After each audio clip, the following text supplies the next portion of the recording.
Hey everybody, so this is my Bristol shubunkins for the Goldfish Council growout competition.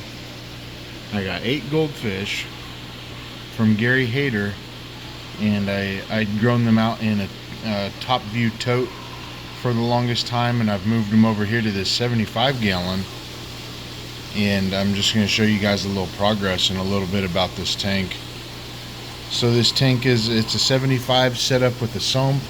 I had originally made this tank for my puffer, and it had a bare bottom sides for feeding of snails, because then it's real easy to vacuum out the snail shells.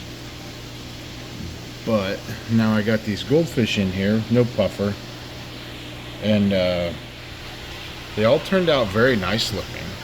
I got this biggest one. You look, this biggest one had some sort of gill thing. He's still very pretty, but I don't know if he'd lost his gill young or when I was keeping him in the tote. I guess that's kind of the problem with keeping a fish in a tote, is if you don't know that there's issues going on, sometimes you can't see it the best. But you look, I got very pretty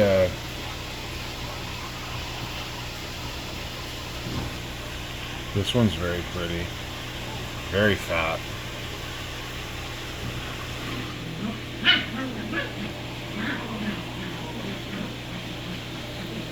But this tank is set up with a hey.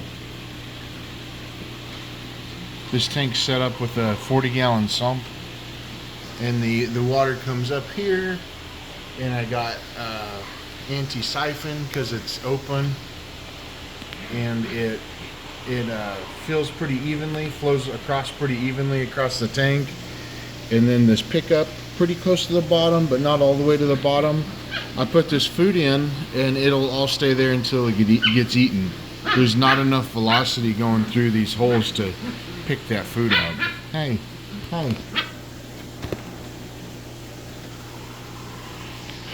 And then this is a siphon overflow. You can see on a siphon overflow, the height is set by the bottom where the pipe is open right here. This is full of water because it's a siphon. And I set this up originally adjustable, so I could move this part up or down a little bit to change the water height. I'm pretty satisfied with how this is. And then that's why this wasn't connected too, so this could slide up and down. But then it goes down to filter socks. I got 2 primary socks, and then you can tell once they get full, the water has to go up a bit, and then into this the 3rd sock that's not there currently. But so that way I got a backup sock. It's always good to know when that water's flowing, when that water's backed up in your first 2, because what would happen if all 3 got backed up was the water would back up here. It would back up and eventually start to overflow up here. But once the water level gets this high, that's like head pressure. That's probably almost an entire PSI of pressure pushing water through these socks, because that's the difference in height. It's 2.5 or 3 foot for 1 PSI of water pressure. So the more the water backs up, hey, they like to fight. But let me turn this on for you guys, and you can see what's going on. Right now it's in feed mode. I got this set. This is a Higer. I really like the Higer pumps. This is about 57 watts of pump.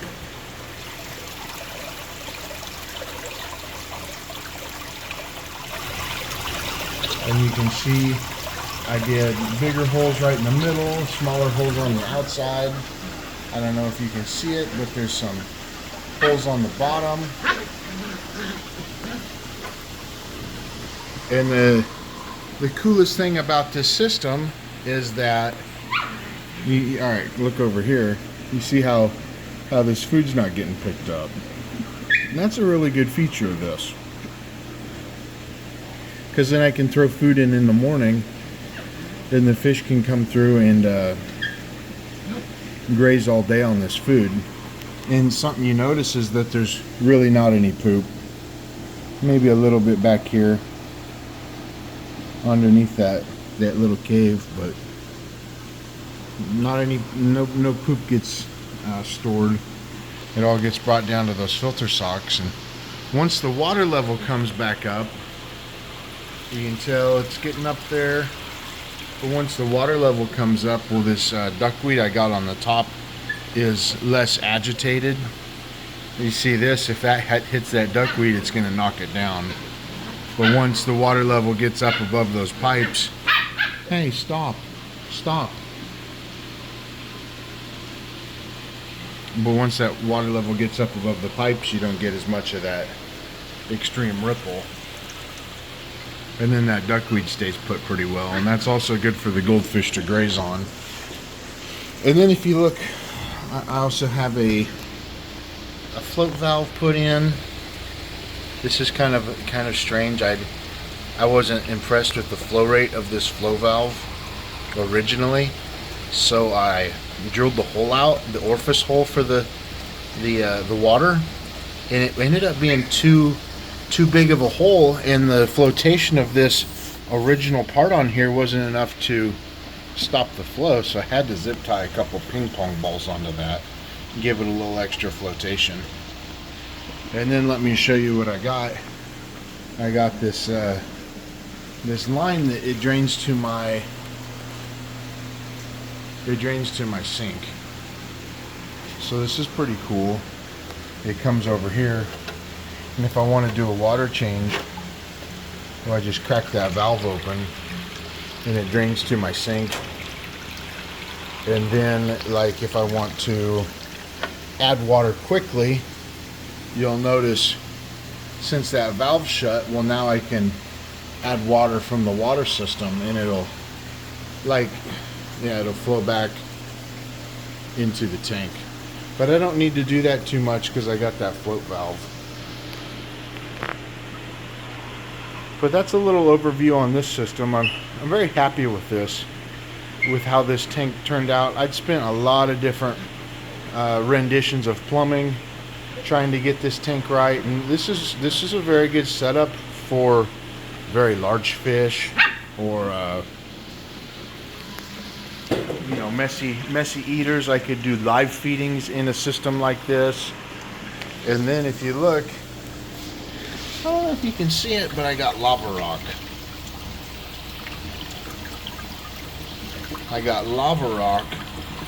And then the water has to go through the lava rock to the pump pickup, which is underneath the lava rock.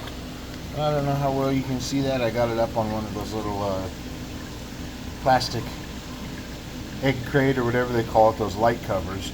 So all the water has to go through the lava rock. Hey, stop.